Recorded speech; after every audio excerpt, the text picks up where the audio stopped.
Hi students, जो topic हम दीक्षाला institute में अभी शुरू करने वाले हैं वो है मेंस्ट्रुअल साइकिल के बाद फर्टिलाइजेशन के बाद हम डेवलपमेंट ऑफ जाइगोट देखेंगे। बहुत ज़्यादा डिटेल में नहीं, मतलब पार्ट बहुत ज़्यादा डिटेल नहीं है, छोटा सा ही पार्ट है आपके एनसीईआरटी के अकॉर्डिंग। और फिर उसके बाद हम आगे बढ़ते हैं आपका गेस्टेशन पीरियड के बाद लास्ट हमारा पार्टिनेशन। तो सबसे पहले जो टॉपिक है that is fertilisation.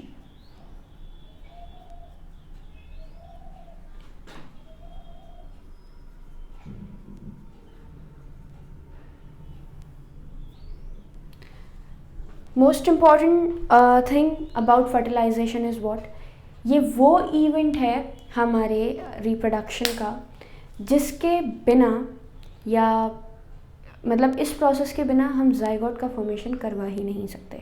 The most crucial step of sexual reproduction is the fertilisation.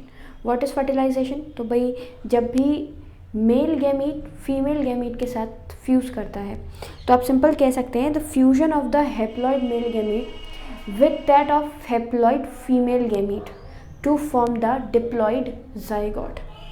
एक हेप्लॉइड गैमीट का फ्यूजन एक हेप्लॉइड फीमेल गैमीट के साथ एक डिप्लॉइड जाइगोट बनाने के लिए ही क्या कहलाता है हमारा, सिंपल बात करें तो फर्टिलाइजेशन कहलाता है।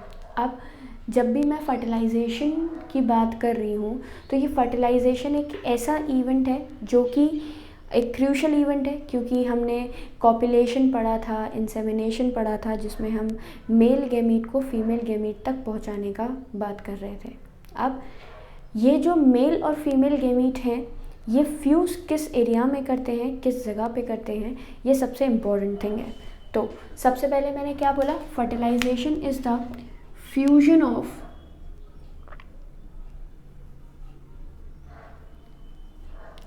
haploid male gamete with the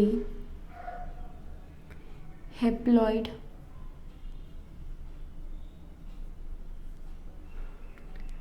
female gamete to form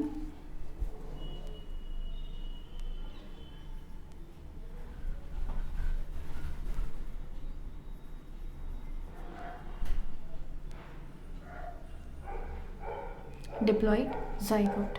एक हेप्लॉइड मेल गैमीट का एक हेप्लॉइड फीमेल गैमीट के साथ फ्यूजन क्या बनाता है, आपका एक डिप्लॉइड जाइगोट का फॉर्मेशन करता है। यही पार्ट आपका फर्टिलाइजेशन कहलाता है। यहाँ पर मेल गैमीट स्पर्म है और फीमेल गैमीट जो है वो आपका ओवम है।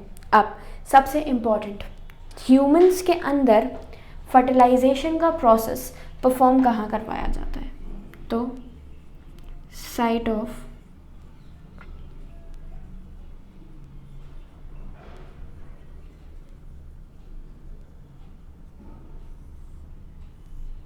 फर्टिलाइजेशन। साइट ऑफ फर्टिलाइजेशन हम पहले भी डिस्कस कर चुके हैं। ऑब्वियसली मेल गैमीट आपके मेल सेक्स ऑर्गन से रिलीज़ करवा के फीमेल सेक्स ऑर्गन तक पहुंचाया जाता है। अब ये जो फीमेल तक मूवमेंट करवाया गया ये हमारा क्या करता है, सिंपल मेल गैमीट को फीमेल गैमीट के साथ फ्यूज़ करवाना होता है। लेकिन आपने अगर मेल गैमीट को यूट्रस में भेज दिया है और ओवम वहाँ से निकल चुका है, फीमेल गैमीट है जो कि हमारा, अब ऐसा नहीं होगा कि किसी भी रीजन में या किसी भी जगह पर आपका ये फर्टिलाइजेशन जो है वो परफॉर्म हो जाएगा। ये फर्टिलाइजेशन परफॉर्म होगा अपने एक स्पेसिफिक प्लेस पे, अपने एक स्पेसिफिक पोजीशन पे, और यही जो अपने एक पर्टिकुलर स्पेसिफिक पोजीशन पे फर्टिलाइजेशन होता है वही कहलाता है हमारा साइट ऑफ फर्टिलाइजेशन। अब obviously inside the male there is no fertilization, fertilization female के अंदर ही होता है, लेकिन फीमेल में भी हमने एक स्पेसिफिक लोकेशन पढ़ी है जहाँ हम फर्टिलाइजेशन के प्रोसेस को परफॉर्म करवाते हैं।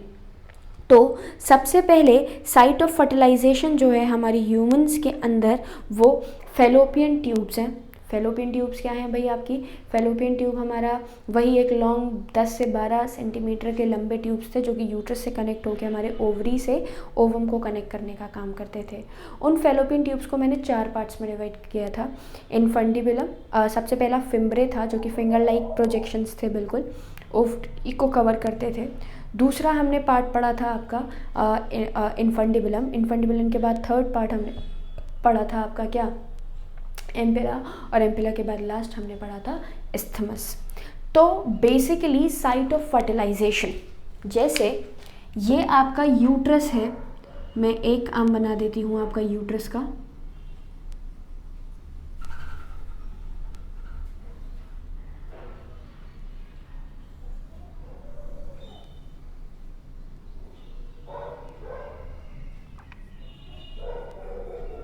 This is your ovary.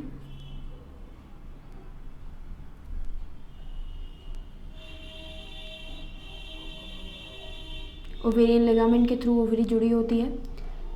Fimbriae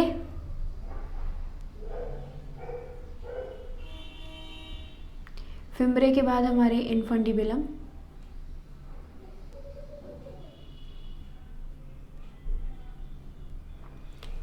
infundibulum के बाद ये है आपका एम्पिला,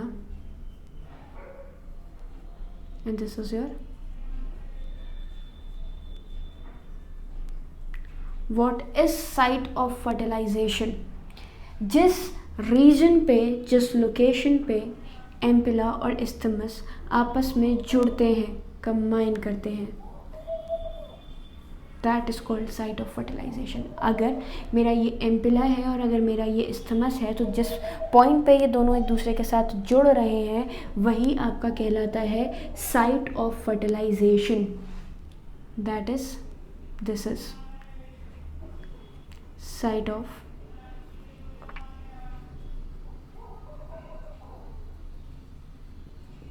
फर्टिलाइजेशन। साइट ऑफ फर्टिलाइजेशन क्या है?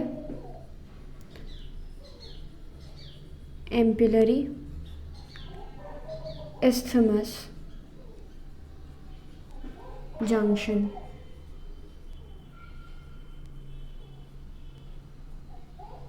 क्या है आपका? Ampullary isthmus junction. मतलब जब भी हम एम्पिला की बात करते हैं और इस्थमस की बात करते हैं, तो जिस पोजीशन पे, जिस लोकेशन पे एम्पिला और इस्थमस आपस में एक दूसरे के साथ कंबाइन करते हैं, वही रीजन आपका एम्पिलरी इस्थमस जंक्शन कहलाता है। और यही वो रीजन है जहाँ पर फर्टिलाइजेशन होता है। ये क्या है आपका? Site of fertilization. ये हमारा यूट्रस है सबसे पहले। मैं दोबारा से पूरा ही ड्रॉ कर रही हूँ।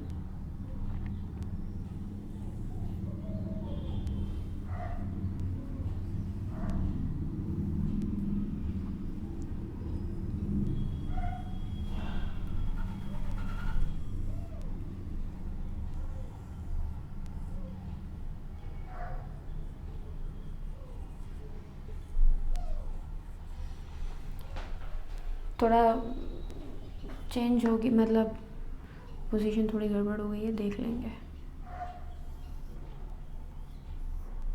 This was your hymen.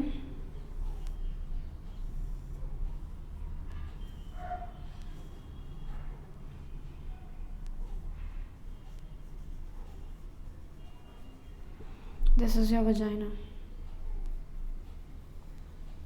Vagina की लेंथ कभी कभी पूछ ली जाती है, 10 सेंटीमीटर है लगभग।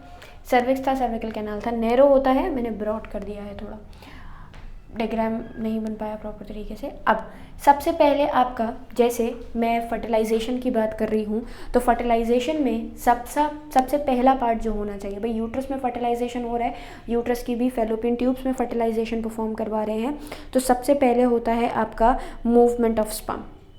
आपके वजाइनस के आपके स्पर्म ने मूव करना शुरू किया, एक पर इजैकुलेशन में आपके मिलियंस ऑफ स्पर्म जो है वो रिलीज करवाए जाते हैं, लेकिन आपका 200 से 300 मिलियन स्पर्म्स जो हैं वो एक इजैकुलेशन में रिलीज करवाए जा रहे हैं, जिसमें से लगभग सिर्फ 60%, सिर्फ 60% स्पर्म्स ऐसे होते हैं जो कि एक्चुअल शेप और साइज के होते हैं।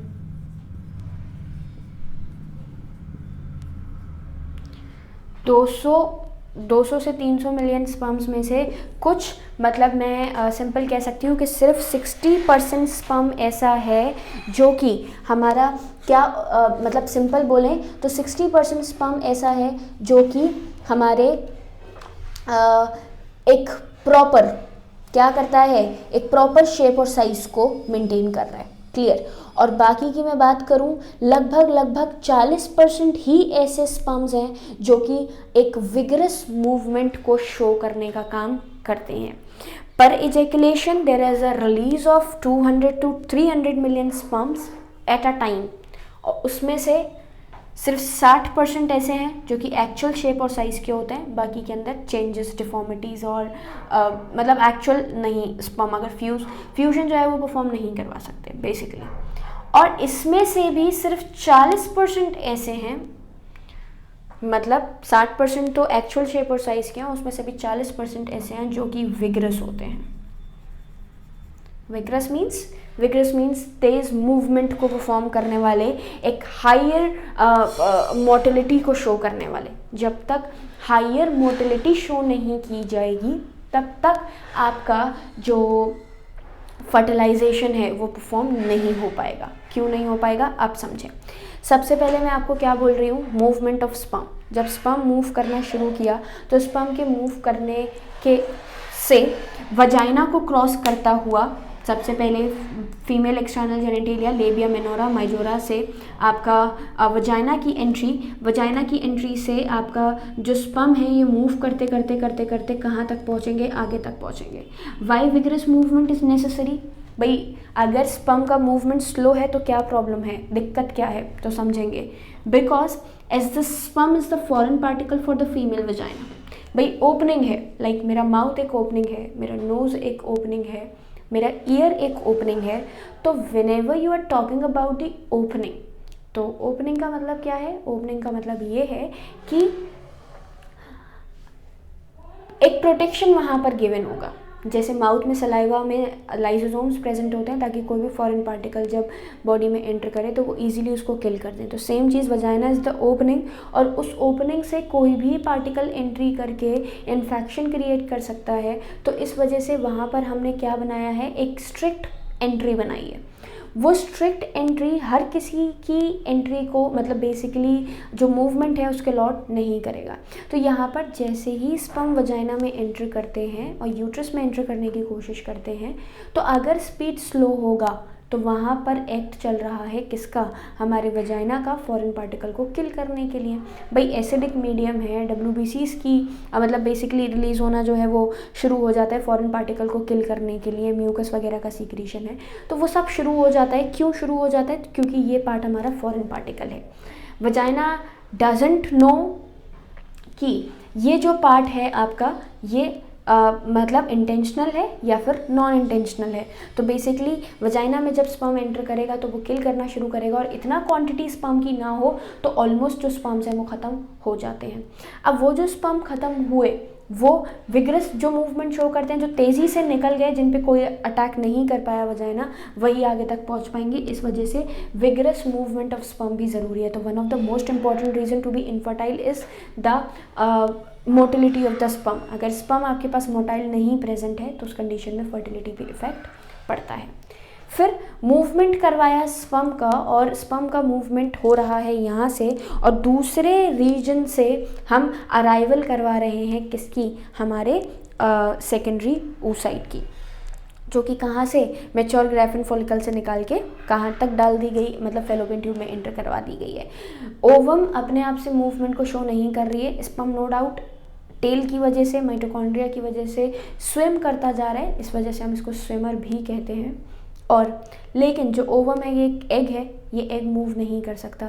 फिर मूवमेंट कौन परफॉर्म करवा रहा है, तो फैलोपियन ट्यूब के अंदर प्रेजेंट सीलिएटेड एपिथेलियल, जो कि कंटिन्यूस सीलिया को मूव करवाते हुए एक पोजीशन से दूसरी पोजीशन तक भेजने का काम करते हैं। क्लियर। तो ये मूवमेंट ओवम की वजह से नहीं हो रहा, बल्कि किसकी वजह से परफॉर्म करवाया जा रहा है, हमारा फैलोपियन ट्यूब्स की वजह से परफॉर्म करवाया जा रहा है। तो सबसे पहले हमारा मूवमेंट ऑफ स्पर्म है, दूसरा हमारा अराइवल ऑफ सेकेंडरी oocyte है। उसके बाद तीसरा है आपका कैपेसिटेशन ऑफ स्पर्म। जो स्पर्म है वो फीमेल जेनिटल ट्रैक्ट में केपेबल बनाई जाती है ताकि वो एग से फर्टाइल कर पाए। अब जो सीक्रीशन है फीमेल जेनिटल ट्रैक्ट से, ये एक कोटिंग, एक सब्सटेंस को सीक्रीट करता है आपके स्पर्म के सरफेस पे, जो कि पर्टिकुलर स्पर्म के सरफेस पे ही प्रेजेंट है, जिसको हम क्या कहते हैं, आपका एक्रोसोम कहते हैं। स्पर्म का डायग्राम आप लोग जानते हैं बहुत अच्छे से कि स्पर्म के हेड पे हमारा प्रेजेंट होता है एक एक्रोसोम। वो एक्रोसोम स्पर्म के मतलब स्पर्म के टिप पे प्रेजेंट है। यही फिनोमिना जिसमें हम स्पर्म का एक्टिवेशन कर रहे हैं मैमल्स में, आपके एक्रोसोम को एक्सपोज करा के, ताकि वो एग के अंदर क्या कर सके, पेनिट्रेट कर सके। भाई अब हमारा लॉजिकल सी चीज़ है कि जहाँ पर एम्पिलरी स्टमस जंक्शन में हमें सेकेंडरी oocyte मिला,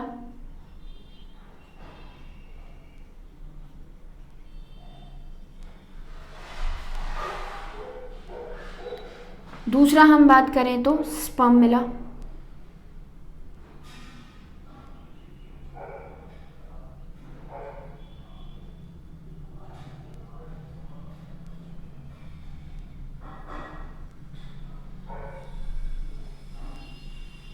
this is your sperm. Okay, इससे क्या बनेगा आपका,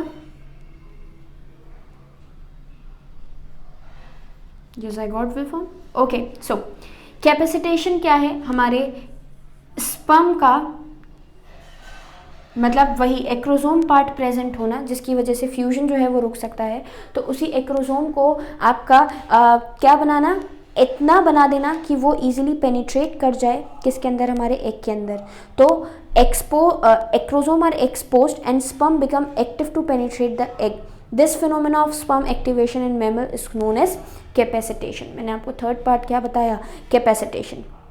ये लगभग लेता है 5 से 6 घंटे। मतलब कैपेसिटेशन के प्रोसेस में एक्रोसोम का ओवम के साथ रिएक्ट करना, सो दैट ये इसको डिसॉल्व करके इजीली मेल न्यूक्लियस को फीमेल के अंदर एंटर करवा दे। तो एक्टिवेशन जो है आपके स्पर्म का कैपेसिटेशन कहलाता है। मैंने क्या बोला, द एक्टिवेशन ऑफ स्पर्म, यही, या स्पर्म एक्टिवेशन मैमल्स के अंदर, so that it enters into the या फिर penetrates into the egg, called the capacitation, and this capacitation almost require 5 to 6 hours। मतलब फर्टिलाइजेशन से पहले भी मेल और फीमेल गैमीट्स के आपस में एक दूसरे के क्लोज कांटेक्ट आने के बाद भी लगभग 5 से 6 घंटे लगते हैं क्या करने के लिए, दोनों को एक दूसरे से फ्यूज़ होने के लिए। मतलब सिर्फ एक्टिवेशन के लिए हमें 5 से 6 घंटे देने पड़ते हैं। क्लियर। जो आपका सेमिनल वेसिकल का, प्रोस्टेट ग्लैंड का, बल्बोइरेथ्रल ग्लैंड का सीक्रेशन था, जो कि हमारा सीमन कहलाता था, वो कुछ न्यूट्रिएंट्स अपने अंदर रखता था। वो न्यूट्रिएंट्स भी यहाँ पर एक्टिवेशन को कराने के लिए रिस्पॉन्सिबल हैं। क्लियर। अब ये जो एक्टिवेशन परफॉर्म होगा, ये एक्टिवेशन आपका जो आपकी एसिडिटी को न्यूट्रलाइज कर देता है और एल्कालाइन मीडियम बना देता है, ताकि ज़्यादा से ज़्यादा स्पर्म एक्टिव रह के आपके एक ओवम को फर्टिलाइज कर पाएँ। क्लियर। अब फिजिकल और केमिकल इवेंट्स जो हैं वो क्या हैं, सबसे पहला आपका मैंने आपको यही बताया, एक्रोसोम का रिएक्शन किसके ऊपर, आपकी एग के ऊपर, ताकि इजीली जो हमारा कौन है, हमारा जो मेन एक्रोसोम का पार्ट है जो हाइलोरिनिडेज है, ये अब क्योंकि भाई ये भी एक स्ट्रॉन्ग पार्ट है, तो ओवम तो भाई लॉजिकल सी चीज़ें स्ट्रॉन्ग होगा ही होगा, मतलब इनके केमिकल्स के अकॉर्डिंग इजीली फ्यूजन जो है वो परफॉर्म नहीं हो पाता। तो वो इजी फ्यूजन को परफॉर्म करवाने के लिए यहाँ पर एक्रोसोम के अंदर एक केमिकल प्रेजेंट था, जो हमने जब स्पर्म का स्ट्रक्चर पढ़ा था तब भी आपको एक्सप्लेन किया था, जिसको हम बोलते थे हाइलोयूरिनिडेज। ये जो हाइलोयूरिनिडेज था, ये हाइलोयूरिनिडेज हमारे ओवम के जो वॉल है उसको डिग्रेड करने का काम करता है, और यही जो डिग्रेडेशन होगा ये बेसिकली आपकी कॉर्टिकल रिएक्शन कहलाती है। मतलब जब स्पर्म जो है वो आपके प्लाज्मा मेम्ब्रेन oocyte की प्लाज्मा मेम्ब्रेन के साथ फ्यूज कर चुका है, मतलब एक्रोसोम कैपेसिटेशन जब हो गया तो आपका जो स्पर्म है वो प्लाज्मा मेम्ब्रेन के साथ फ्यूज कर गया है, और यही सेकेंडरी oocyte जो बनाएगा वो क्या कहलाता है, आपका कॉर्टिकल रिएक्शन कहलाता है। जो कॉर्टिकल ग्रेन्यूल प्रेजेंट है हमारा प्लाज्मा मेम्ब्रेन के बीच में, वही सेकेंडरी oocyte में कॉर्टिकल मेम्ब्रेन के बेसिकली जो बेनेथ द मेम्ब्रेन की हम बात, प्लाज्मा मेम्ब्रेन के नीचे जो कॉर्टिकल सेल्स हैं उनका रिएक्शन और इनको रिमूव करवाना आपका कॉर्टिकल रिएक्शन कहलाती है। कॉर्टिकल एंजाइम्स भी यहाँ पर वर्क करते हैं, जो कि जोना पेलिसुडा के साथ, मतलब इन्हीं दोनों के बीच में, एक तो आपका कॉर्टिक प्लाज्मा मेम्ब्रेन है और जोना पेलिसिडा है। ये जो एंजाइम हैं ये क्या करते हैं, ये एंजाइम्स जो कि कॉर्टिकल एंजाइम्स जिसको मैंने नाम दिया, ये कॉर्टिकल एंजाइम रिलीज होके हमारे इस ओवम की वॉल को ऊपर से टफ कर देते हैं। क्यों कर देते हैं टफ? ये इसलिए टफ कर देते हैं ताकि जो एक स्पर्म फ्यूज़ किया है वही एक स्पर्म फ्यूजन को परफॉर्म करे। जाइगोट को मैं बाद में दिखाती हूँ आपको, मैं यहाँ पे एक फ्यूजन आपको दिखाती हूँ सिंपल।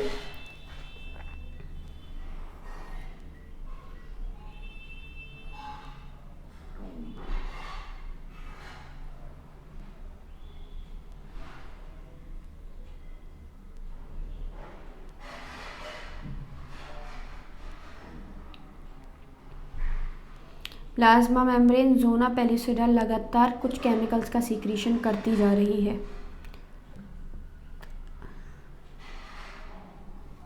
और इसने हमारे इस oocyte को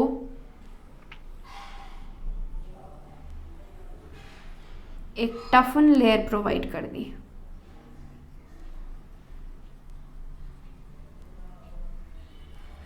जिसकी वजह से, क्योंकि यहाँ पर कई सारे स्पर्म्स जो हैं वो प्रेजेंट हैं और फ्यूजन करने के लिए तैयार हैं, क्योंकि भाई ओवम एक है लेकिन स्पर्म कई सारे हैं, तो अब फर्दर कोई स्पर्म इसको डिकम्पोज करके और अंदर ना एंट्री कर जाए।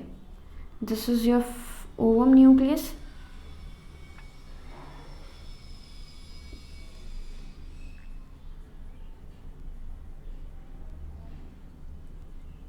मेल न्यूक्लियस, ओके, दोनों फ्यूज करेंगे और अब एक एक्चुअल जाइगोट जो है वो बन जाएगा। मतलब यहाँ पे हमने एक प्रोसेस और करवाई कैपेसिटेशन के बाद। कैपेसिटेशन तो सिंपल हमारे स्पर्म का क्या था, स्पर्म का फ्यूजन था किसके साथ, ओवम की प्लाज्मा मेम्ब्रेन के साथ।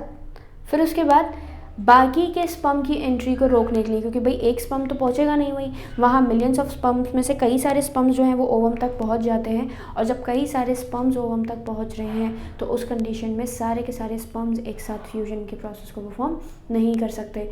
क्यों नहीं कर सकते? जब एक ने रिएक्ट कर दिया तो वही एक्रोसोमल एंजाइम्स के रिएक्शन से ही आपके कॉर्टिकल रिएक्शंस हैं वो होना शुरू हो जाती हैं।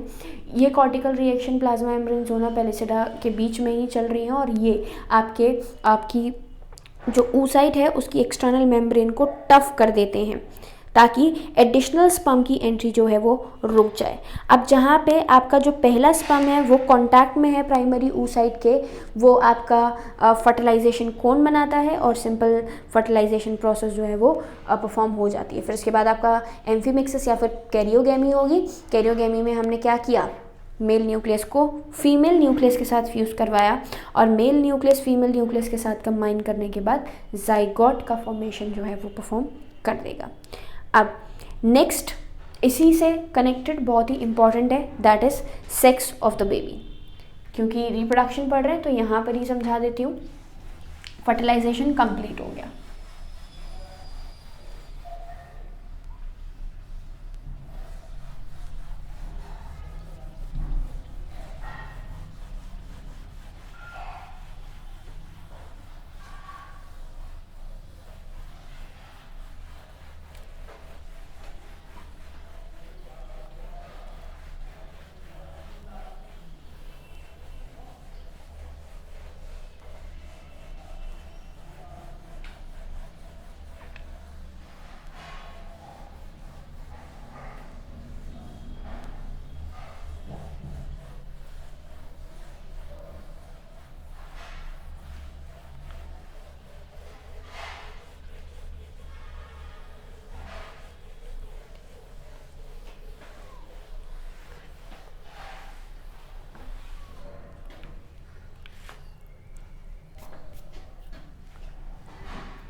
बेसिकली टॉपिक तो आपका जेनेटिक्स का है, पर क्योंकि हम रिप्रोडक्शन पढ़ रहे हैं तो उसमें भी समझना ज़रूरी है। सबसे पहले हम जानते हैं ह्यूमन के अंदर पेयर ऑफ क्रोमोसोम्स जो होते हैं वो टोटल होते हैं, टोटल नंबर ऑफ क्रोमोसोम्स हैं 46, दैट इज़ 23 पेयर।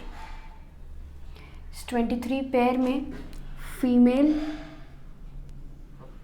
और मेल, फीमेल बनाता है 44 plus X X, 44 plus X Y.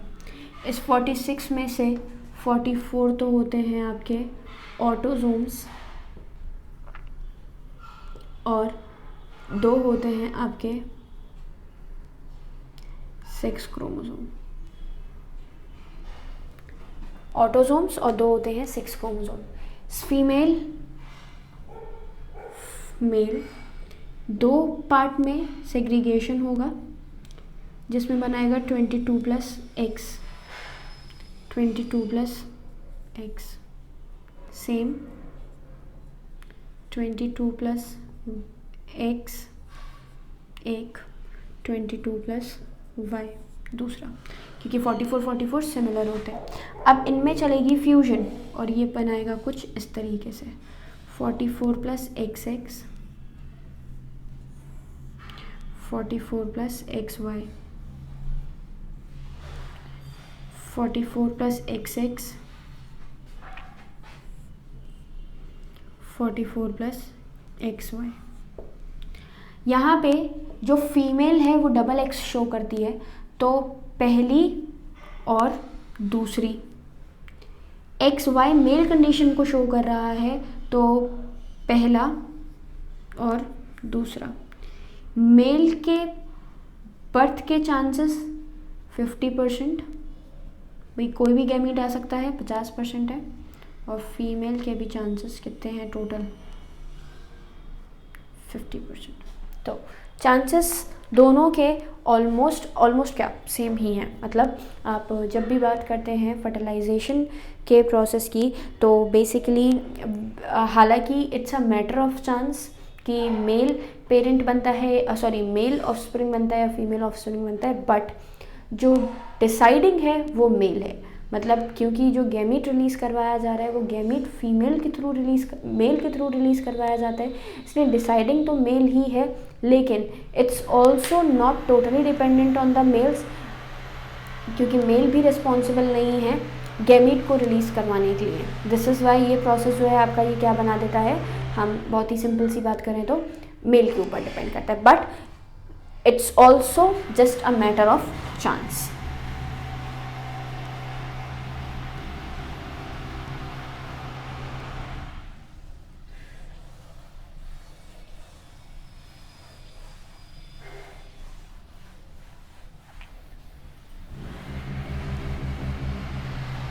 Next आपके पास है बेसिकली एम्ब्रियोनिक डेवलपमेंट। बहुत ज़्यादा डिटेल में नहीं बताऊंगी, छोटी छोटी चीज़ें हैं सिर्फ, बस वही एक्सप्लेन करेंगे। Embryonic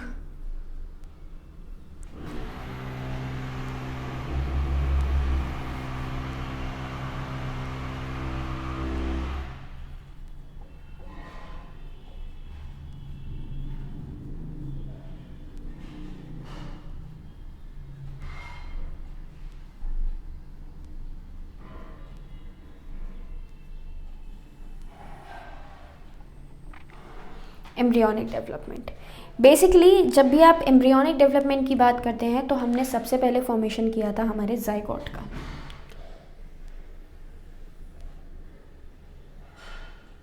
this was your zygote. Zygote से कैसे पूरा डेवलपमेंट होता है देख लेते हैं। ये जाइगोट क्लीवेज बाई डिवीजन है, तो क्लीवेज का फॉर्मेशन मतलब क्लीवेज बनता है और ये सेल डिवाइड करके कुछ इस तरीके के डिवीजन को शो करेगा। 2 celled stage,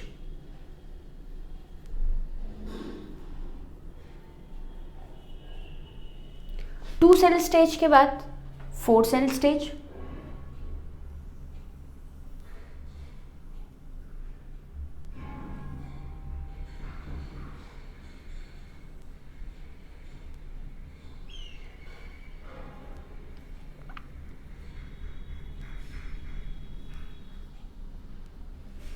4 cell stage. 4 cell stage के बाद 8 सेल,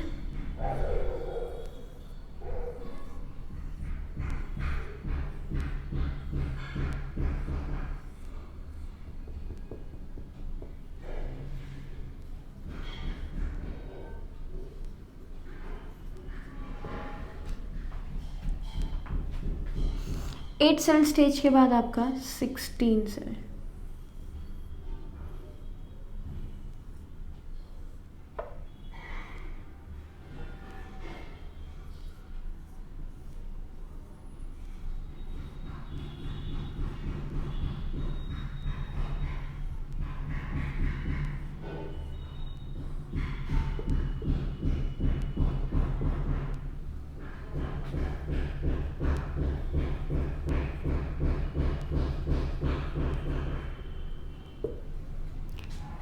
यही 16 सेल्ड स्टेज हमारी मॉर्यूला कहलाती है। 16 सेल स्टेज मॉर्यूला। और मॉर्यूला के बाद मतलब जब टोटल डिवीजन पहले एक से दो, क्योंकि लगातार माइटोटिक डिवीजन को परफॉर्म करवाना है अब, क्योंकि हम जाइगोट बना रहे हैं, तो सबसे पहले आपका सिंगल सेल के बाद 2 सेल, 2 के बाद 4, 4 के बाद 6, 8 के बाद 16 सेल स्टेज आपकी क्या बना देती है, मॉर्यूला। और मॉर्यूला के बाद जब हम आगे बढ़ते हैं तो ये जो डिवीजन है ये आपका, क्योंकि होलोब्लास्टिक डिवीजन होता है, मतलब जो लास्ट में पार्ट बनता है वो हॉलो हो जाता है। तो अब जो सेल बना वो सेल आपका क्या करेगा, 2 चीज़ बनाएगा, एक तो ट्रोफोब्लास्ट आउटर, एक सेल मास, और बीच में कैविटी बनेगी जिसको हम बोलते हैं आपका blastocoel cavity.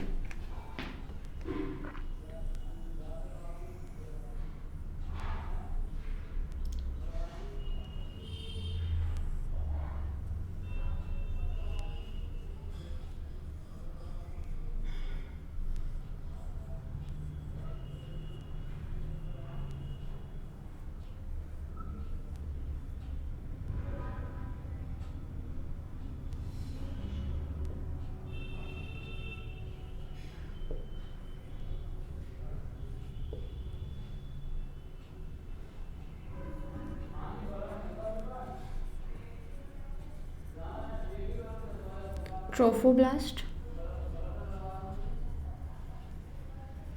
inner mass of cells,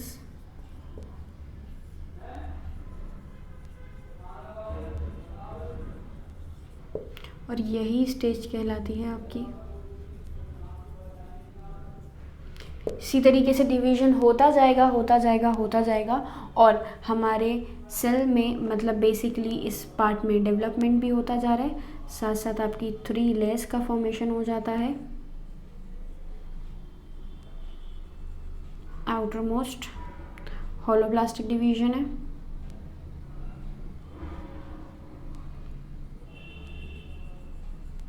दूसरी लेयर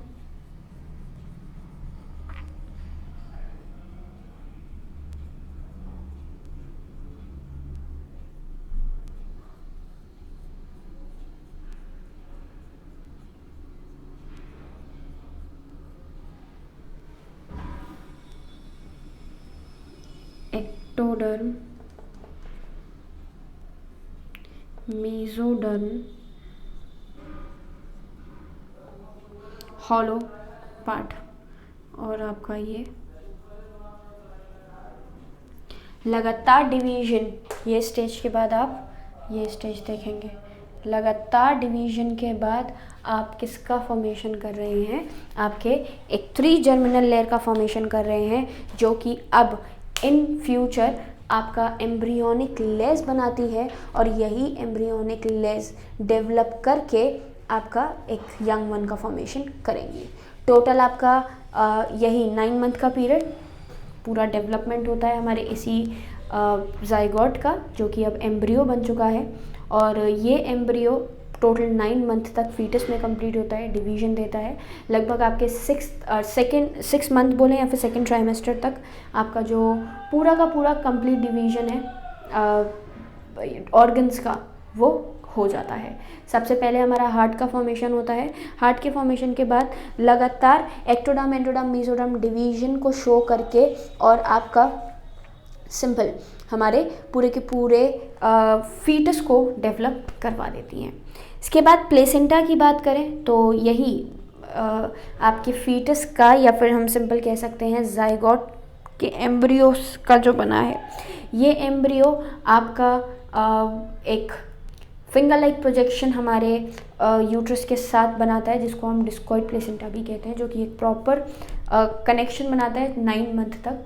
और ये कनेक्शन आपका पूरी तरीके से 9 मंथ तक एज इट इज़ बना रहेगा। और जैसे ही प्रेगनेंसी पीरियड कंप्लीट होता है, गेस्टेशन पीरियड कंप्लीट होता है, तो गेस्टेशन पीरियड के कंप्लीट होते ही ये हमारी बॉडी से बाहर आकर, मतलब जब बॉडी से पार्टिशन के प्रोसेस को से उस आपके फीटस को बाहर लाते हैं, तो ये प्लेसेंटा ब्रेक हो जाता है और इसमें हमारा जो ब्लड लॉस है वो भी परफॉर्म होता है, क्योंकि जो प्लेसेंटा है वो प्लेसेंटा आपका डिस्कॉइडल प्लेसेंटा है, जिसमें आपका जो प्लेसेंटा है वो मदर के यूट्रस के साथ एक क्लोज कनेक्शन बनाता है। इसी वजह से अबॉर्शन के प्रोसेस को हम मिड टर्म्स में भी कराना, मतलब after 4th month 3rd month के बाद भी कराना रिस्की माना जाता है। क्यों? क्योंकि उस टाइम पर आपका जो ज़ाइगोट है वो प्लेसेंटा के साथ एक बहुत ही क्लोज कनेक्शन बना चुका है, और जब ये प्लेसेंटा के साथ बहुत क्लोज कनेक्शन बना चुका है तो इसका मतलब ये है कि अब अगर मिड टर्म्स में ही इसका रिमूवल होगा तो ये यूट्रस की वॉल के साथ, जैसे यूट्रस में ये फिटेड है, और अगर मैं इसको बिफोर टाइम बाहर निकालती हूँ तो ये तो बाहर आ जाएगा, लेकिन ये जो वॉल है, लाइक एक नेल मैंने अपने वॉल में लगाई, दीवार में एक नेल को जब मैंने लगाया और उसको मैं ज़बरदस्ती बाहर निकालने की कोशिश करती हूँ तो वो होल बड़ा हो जाता है, और वापस उस नेल को उसी होल में डालने पे वो कभी भी उसको होल्ड नहीं करेगा। क्यों? क्योंकि जब उसको मैं ज़बरदस्ती बाहर निकाल रही थी तो उस कंडीशन में उसका होल जो है वो बड़ा हो चुका है। अब यहाँ होल तो नहीं होता, पर जो यूट्रस है वो आपका, हम कह सकते हैं अननेसेसरीली, या फिर एक स्ट्रॉन्ग बॉन्ड को तोड़ने पे वो जो यूट्रस है उस यूट्रस को वीक कर देता है। इस वजह से आपका जो नेक्स्ट प्रेगनेंसी है वो ऑप्ट होने में प्रॉब्लम होती है। तो जब भी हम बात करते हैं आपके प्लेसेंटा की, तो प्लेसेंटा के बेसिकली सबसे इम्पॉर्टेंट काम तो वही है, क्योंकि एक्स्ट्रा एम्ब्रियोनिक जर्मिनल लेयर को भी बनाने का काम करता है, ताकि आपका जो बेबी है वो एक एक्सटर्नल मैकेनिकल इंजरी और शॉक से प्रोटेक्टेड रहे। और दूसरा बात करें तो अम्बिलिकल कॉर्ड की हेल्प से मदर की बॉडी के साथ फूड का एक्सचेंज, एक्सक्रीटरी मटेरियल का एक्सचेंज, गैसेस का एक्सचेंज भी प्लेसेंटा के थ्रू जो है वो परफॉर्म करवाया जाता है। Clear? Gestation period total humans के अंदर 9 मंथ का होता है। 3 ट्राइमेस्टर्स हैं, पहला, दूसरा और तीसरा। 3-3 महीने के ट्राइमेस्टर बोला है ऑब्वियसली मैंने, तो 3-3 महीने के 3 सेगमेंट्स हैं जिसको हम ट्राइमेस्टर जानते हैं। और आपके 6th मंथ तक पूरे के पूरे ऑर्गन्स डेवलप हो जाते हैं। 7th, 8th और 9th, मतलब बेसिकली आपके 3rd ट्राइमेस्टर के अंदर बेबी का डेवलपमेंट चलता है सिर्फ। इसके साथ साथ और क्या प्रोसेस जो है वो परफॉर्म करवाई जाती है, यही पीरियड आपका गेस्टेशन पीरियड कहलाता है। टोटल 9 मंथ का पीरियड होता है। और लास्ट में हम किस प्रोसेस को परफॉर्म करवाते हैं? पार्टिशन के प्रोसेस को परफॉर्म करवाते हैं। पार्टिशन वो फिनोमेना है, वो प्रोसेस है जिस प्रोसेस के थ्रू यंग या फिर सिंपल यंग वन या फिर डेवलप्ड फीटस को मदर बॉडी से बाहर निकालने का काम करते हैं। तो वो आपको मैंने जब यूट्रस का डायग्राम बताया था तो बर्थ कैनाल के बारे में बताया था, और इसी गेस्टेशन पीरियड के डेवलपमेंट के टाइम पे हमारे मेमरी ग्लैंड्स भी डेवलप करते हैं। और जैसे ही पार्टिशन का प्रोसेस परफॉर्म होता है तो 2 हार्मोन्स हैं, ऑक्सीटोसिन और रिलैक्सिन हमारी बर्थ कैनाल को मतलब लूज़ करने का काम करता है ताकि बेबी इजीली बॉडी से बाहर आ सके। ऑक्सीटोसिन भी मस्कुलर कॉन्ट्रैक्शन जनरेट करवाता है मायोमेट्रियम के अंदर। और दूसरा इम्पॉर्टेंट काम है हमारे मेमरी ग्लैंड्स को डेवलप करवा के उनके अंदर से मिल्क को सीक्रेट करवाना। और आफ्टर यंग वंस पार्टिशन, मतलब यंग वन के पार्टिशन के बाद आपका जो पीरियड है, जिस पर्टिकुलर पीरियड तक मदर के जो मेमरी ग्लैंड्स हैं उससे मिल्क का जो सीक्रेशन होता है वही सीक्रेशन आपका लैक्टेशन पीरियड भी कहलाता है।